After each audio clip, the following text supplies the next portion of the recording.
नमस्कार दर्शकों, स्वागत है आपका हमारे चैनल एस्ट्रो सारथी में, जहां हम ग्रहों की चाल, भाग्य के संकेत और समय के रहस्य को सीधा ज्योतिष की दृष्टि से समझने की कोशिश करते हैं, वो भी बिल्कुल सरल और साधारण सी भाषा में। मैं आचार्य शिवी आप सभी का हार्दिक अभिनंदन करती हूँ। दर्शकों, आज के इस वीडियो में हम बात करने जा रहे हैं तुला राशि के जून माह के मासिक राशिफल के बारे में। जी हाँ, तुला राशि के लिए जून का महीना क्या लेकर के आ रहा है, आज के इस वीडियो में हम आपको ये बताएंगे।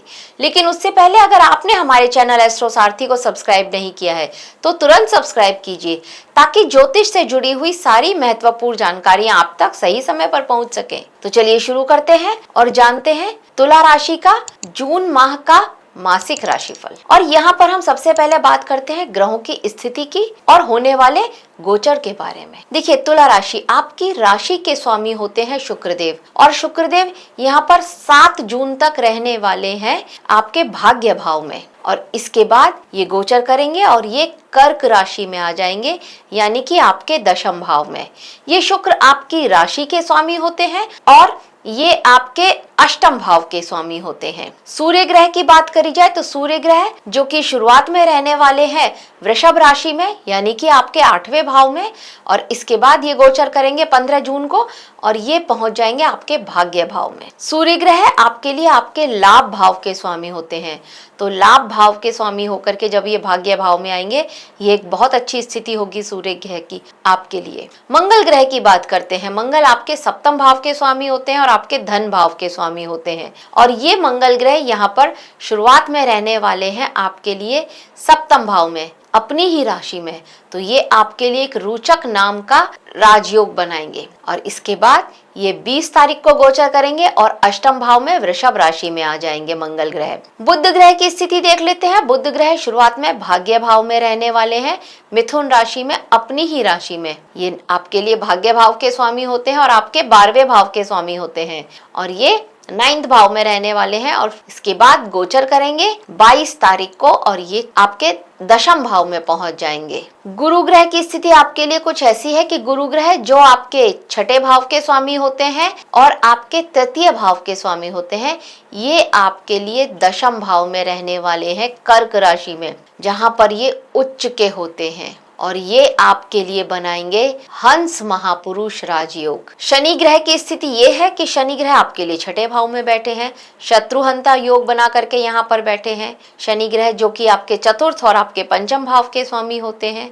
राहु 5वें भाव में और केतु 11वें भाव में, और सभी ग्रह यहाँ पर आ रहे हैं। तो ये आपके लिए एक काल सर्प दोष का निर्माण कर रहे हैं। तो देखते हैं ग्रहों की यह स्थिति क्या लेकर के आ रही है आपके लिए जून के महीने में। तो देखिए तुला राशि वालों, ये जो महीना होगा ये आपके लिए अत्यंत रोचक और प्रभावशाली स्थितियां लेकर के आएगा। इस सप्ताह राहु का 5म भाव में स्थित होना और शनि का 6ठे भाव में, मंगल इनके शुरुआत में 7म भाव में रह करके रोचक महापुरुष राजयोग बनाना, ये आपके लिए यहाँ पर शुरुआत में रहने वाला है। 20 तारीख के बाद ये मंगल अष्टम भाव में चले जाएंगे, और सूर्य जो कि शुरुआत में आपके अष्टम भाव में रहेंगे, ये 15 तारीख के बाद ये 9वें भाव में आ जाएंगे। सूर्य का भाग्य भाव में आना ये भी बहुत अच्छी स्थिति होती है। और बुध महीने की शुरुआत में 9वें भाव में रहेंगे। 22 तारीख के बाद जब ये दशम भाव में प्रवेश करेंगे, तब यहाँ पर गुरु और शुक्र की एक युति बनेगी। इसके बाद बुध महीने की शुरुआत में 9वें भाव में रहेंगे और 22 तारीख को ये दशम भाव में प्रवेश करेंगे, जहाँ पर पहले से ही गुरु और शुक्र की स्थिति है। शुक्र प्रारंभ में 9वें भाव में है और 8 तारीख को गोचर करके ये भी दशम भाव में पहुंच जाएंगे।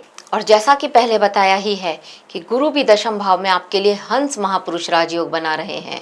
इन ग्रहों की स्थिति से जो ये जून का महीना होगा, ये तुला राशि वालों के जीवन में उनके कई क्षेत्रों में कुछ बहुत ही महत्वपूर्ण परिवर्तन और गहरी सीख लेकर के आएगा।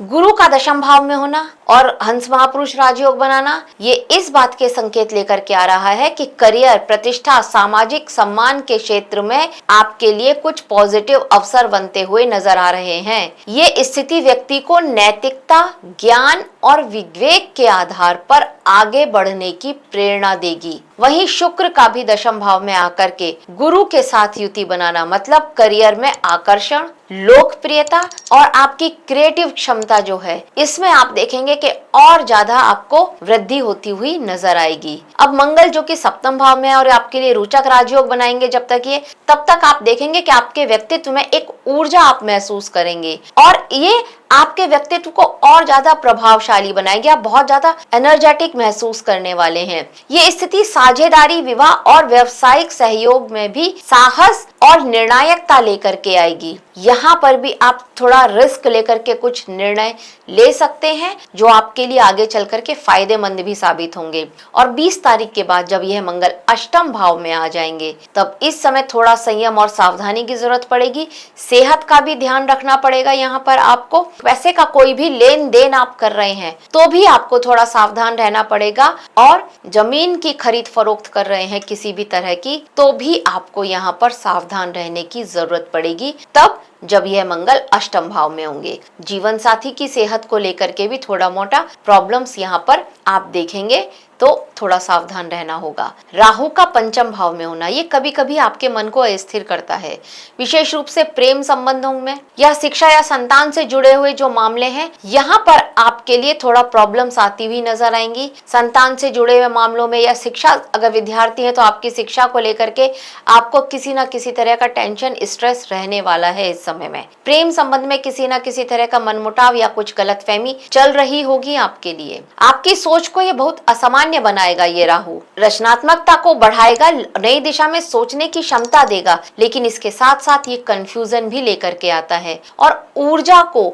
सही दिशा में ना लगे इस तरह के योग भी बनाता है। तो यहाँ पर थोड़ा सा ध्यान देने की जरूरत पड़ेगी।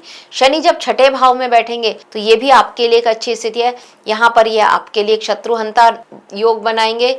परिस्थितियां चाहे कितनी भी कठिन हो, उस कठिन परिस्थिति से निकलने की क्षमता लेकर के आएंगे यह शनिदेव आपके लिए। और कहीं ना कहीं ये आपके कार्य क्षेत्र में भी स्थिरता लेकर के आने वाला योग बनेगा जब शनि यहाँ पर छठे भाव में होंगे। ये स्थिति आपको अनुशासन और धैर्य के माध्यम से सफलता दिलाने की भी क्षमता रखती है। मतलब ये कि अनुशासन रखना होगा और पेशेंस, धैर्य रखना होगा। धैर्य का मतलब ये है मेहनत तो करते रहिए लेकिन फल की चिंता ये मत सोचिए कि आज के आज मिल जाए। फल मिलेगा जब शनिदेव चाहेंगे और अच्छा ही फल मिलेगा। इस बात का पेशेंस रखिए आप। अब यदि जीवन के विभिन्न क्षेत्रों की बात करें तो व्यक्तिगत और मानसिक स्थिति के स्तर पर अगर समझा जाए तो ये महीना आत्मचिंतन और आत्मविश्वास दोनों का मिश्रण लेकर के आ रहा है तुला राशि वालों के लिए। अगर आपके करियर की स्थिति देखें तो तुला राशि वालों के लिए गुरु का दशम भाव में होना, आपके करियर के भाव में होना, कुछ प्रमोशन का इंतजार था तो वो प्रमोशन हो सकता है। नौकरी चेंज करना चाहते थे तो नौकरी बदल सकती है। धन की स्थिति को भी ये यहाँ से बैठ करके अच्छा बना रहे हैं।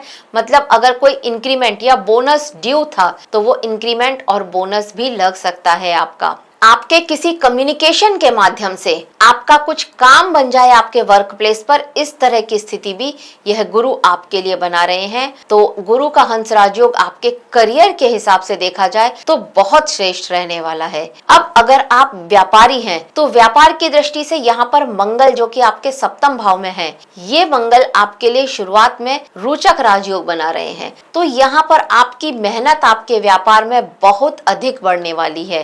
तो मेहनत बढ़ेगी और उसका परिणाम भी यहाँ पर आपके लिए अच्छा रहेगा, क्योंकि बृहस्पति जो कि हंस राज योग बना रहे हैं, ये आपके लिए आपके कर्म से, आपकी मेहनत का एक अच्छा परिणाम आपको मिले, इस तरह के योग ये बना रहे हैं आपके लिए। अगर आपका व्यापार साझेदारी में है तो पार्टनर के साथ किसी तरह का मनमुटाव हो सकता है, यहाँ पर थोड़ा सा ध्यान देना होगा। एक झगड़े वाली स्थिति भी यहाँ पर बनती हुई नजर आ रही है, तो इस बात पर थोड़ा सा ध्यान देकर चलने की जरूरत है। अब अगर आपके धन की स्थिति की बात करी जाए तो धनेश का जो कि आपके लिए ये मंगल ही बनते हैं, इनका सप्तम भाव में आना और फिर उसके बाद अष्टम भाव में जाना, तो ये आपके धन की स्थिति में थोड़े उतार चढ़ाव लेकर के आने वाले समय रहेगा। यहाँ पर आपका धन आ तो रहा है लेकिन आप उसको या तो आपके जीवन साथी की सेहत पर खर्च हो रहा है, नहीं तो वह धन आप कहीं निवेश कर रहे हैं और वो निवेश करने से आपके पास जो सेविंग है अभी वो उतनी नहीं बन पा रही है, तो धन का निवेश होता हुआ अवश्य ही नजर आ रहा है, पर ये धन में थोड़ा सा उतार चढ़ाव अवश्य ही लेकर के आ रहा है मंगल की यह स्थिति। हाँ, कहीं आपका कुछ पैतृक धन संपत्ति आपको मिलने वाली थी, तो उसके योग यह आपको बना रहा है मंगल। तो पैतृक धन संपत्ति के हिसाब से भी ये आपके लिए थोड़ा अच्छा समय रहेगा। अब अगर बात कर ली जाए आपके स्वास्थ्य की, तो देखिए शनि का छठे भाव में बैठना और फिर सूर्य का शुरुआत में अष्टम भाव में बैठना और इसके बाद ये आपके लिए भाग्य भाव में चले जाएंगे। तो यहाँ पर आपको नसों से रिलेटेड कोई समस्या हो सकती है। सर्वाइकल की प्रॉब्लम अगर आपको है तो सर्वाइकल का पेन आपको फिर से उठ सकता है। माइग्रेन की स्थिति अगर है तो भी आपको थोड़ा सा ध्यान देने की जरूरत है।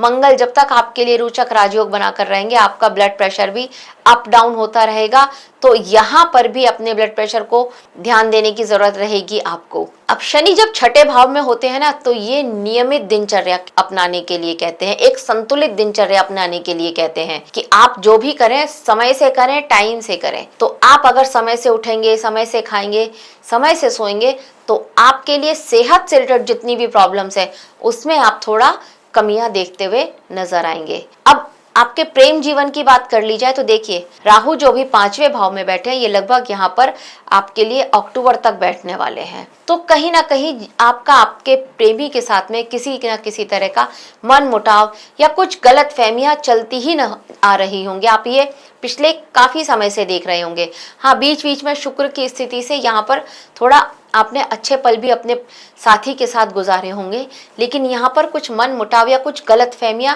ये राहु लेकर के आ ही रहे हैं आपके लिए।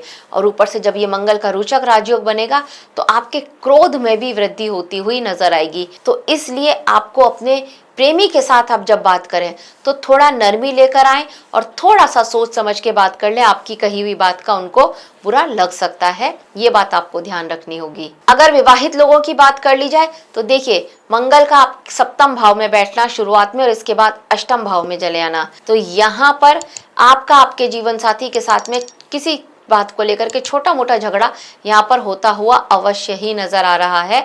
उनके साथ यात्रा के भी योग यहाँ पर आपके लिए बनते हुए अवश्य ही नजर आ रहे हैं। तो छोटा मोटा झगड़ा भी रहेगा, लेकिन यात्राएं भी करेंगे और आपस में प्रेम की वृद्धि भी यहाँ पर होती हुई नजर आएगी। और जब ये मंगल अष्टम भाव में आ जाएंगे तब यहाँ पर बहुत ज्यादा चांसेस हैं कि आप अपने साथी के साथ कहीं दूर की यात्रा करके आए।